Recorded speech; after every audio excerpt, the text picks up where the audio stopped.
प्रयागराज में लगे महाकुंभ के 3 शाही स्नान पूरे हो गए हैं और चौथे स्नान की तैयारियां अब जोरों पर है। माघ पूर्णिमा के स्नान से पहले अब महादेव की नगरी काशी में भी नागा साधुओं का जमघट लगने लगा है। वाराणसी के हरिश्चंद्र, हनुमान घाट और शिवाला घाट पर नागा साधुओं ने अपना डेरा लगाया है। काशी आए नागा साधुओं को देखने के लिए घाटों पर भीड़ भी उमड़ रही है।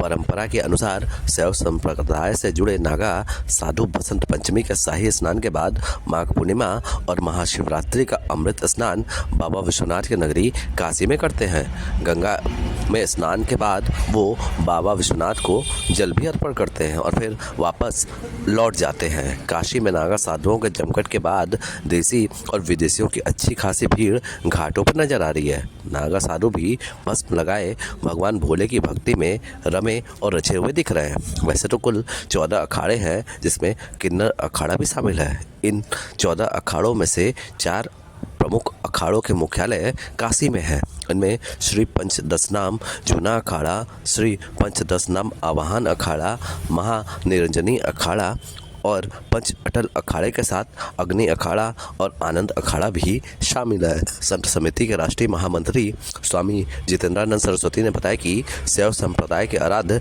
देवादिदेव महादेव हैं और काशी उनकी प्रिय नगरी है। तो खुद यहाँ बाबा विश्वनाथ विराजमान है, तो ऐसे में उनकी पूजा आराधना के बिना महाकुंभ का शाही स्नान शैव संप्रदाय के नागा साधुओं के लिए अधूरा माना जाता है। इसलिए अंतिम शाही स्नान यानी महाशिवरात्रि का अमृत स्नान करने के लिए नागा साधु काशी आते हैं। प्रयागराज इसलिए आया जाता है कि काशी मुक्ति धाम है और विश्व की नगरी काशी है, भोलेनाथ की नगरी। कहा गया समस्त देवता का दर्शन कर लो, फिर नहीं होगा जब तक भोले बाबा का दर्शन नहीं करोगे, उद्धार नहीं होगा। इसलिए काशी लोग इलाहाबाद से स्नान करके यहाँ इसलिए आते हैं उद्धार के लिए, अपने मुक्ति के लिए,